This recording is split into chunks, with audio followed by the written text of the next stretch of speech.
Hello. I had to change my offline seminar to an online seminar within a very short time. I also had to hold it on a platform which I did not know, and I ended up spending the equivalent of 3 working days preparing for it. I did not change my concept or the content. Despite this short preparation period, I received excellent feedback. I focused on 5 key topics which I would like to share with you. These topics can be applied for any platform, for instance Teams. I am sharing my experience because this may perhaps help you if you are in a similar situation. At the end of the video, I will also share some links regarding the most common technical problems, how to solve them, and links for some free additional material. The 5 topics are, in short, technical, number of participants, timing, communication, and tools. Let me explain the topics by giving you my example.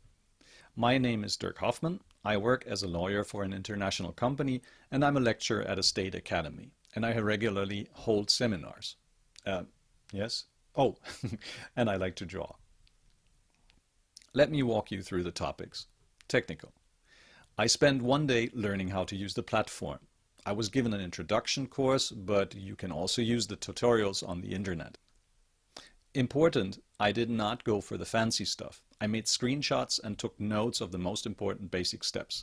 Watch out, there are differences between the moderator and the participant.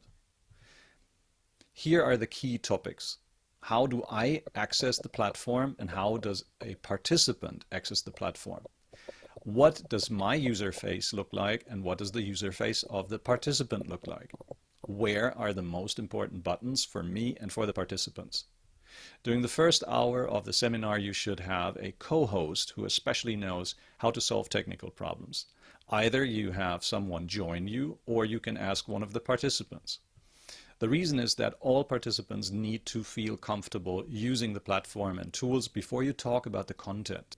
There are always participants who have problems. If a participant is still struggling with the platform functions, while I already talk about the content, the participant will become frustrated. On the other hand, for the other participants, it can be frustrating waiting for one person.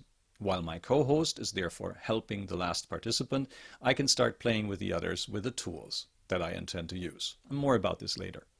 If the platform provides for it, I suggest that you upload the content. For instance, the most important documents, pictures, and videos, and that you access them from there. The alternative, screen sharing, will take up a lot more bandwidth, which may lead to delays. I also suggest to upload your presentation as PDF version, which will, however, disable any animation in PowerPoint. Should you intend to use group work or interaction like I do, I suggest not to invite more than 12 participants. Virtual communication is always more challenging, and you receive a lot less signals than compared with discussions in a classroom, where all human senses can be applied. Timing: 20 minutes presentation, 10 minutes discussion and questions, and 10 minutes break. I introduced and explained this concept at the beginning of the seminar to the participants. The reason is that one tires more easily in a virtual discussion. There are also more opportunities for distraction sitting in your home rather than in a classroom where people seldom read emails or take phone calls.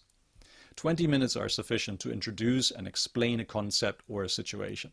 The participants know that they can ask questions later. The participants also know that they will be able to take a coffee or a bathroom break after the discussion, and I can prepare for the next topic.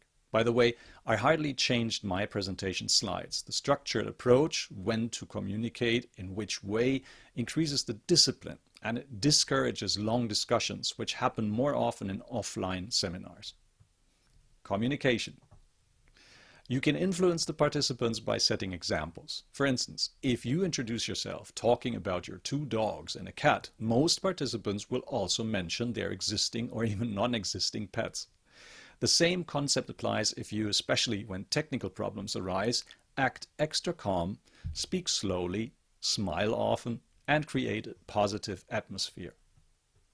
I also did not use a filter, blending out my background. I showed that part of the room that I'm sitting in. This way participants knew what my room looks like. It feels more personal. Of course, I only showed the cleaned up part. By the way, I would not specifically ask the participants to use their cameras. There are different ways of contributing to a discussion. Some people feel safer by not using the camera and the discussion will still work well. I use a lot of pictures and stories because it's easier for people to remember than words. At the same time, I circumvent the virtual barrier because with a story, every participant sees the story more playing in his or her own mind and not so much on the screen. Many platforms now offer signs for simple communication. Examples are thumbs up, clapping hands, a coffee mug, etc. I explained to the participants at the beginning that we will only use 3 signs and what they stand for. Thumbs up, I agree. Thumbs down, I disagree or I have a problem. And coffee mug, I needed to step out. Of course, you can use any other signs as long as you explain what meaning they have. Another important aspect is that people like to play. I encouraged the participants with every explanation of a tool to goof around. Not only did they enjoy it, they became much more confident handling the platform and the tools, which in turn enabled them to follow the content. There are many tutorials about all kinds of fancy tools like survey tools, etc. I personally just chose the simpler way and used only Whiteboard and group rooms. The whiteboard, for instance, in Teams is simple to use and can be used simultaneously by host and participants.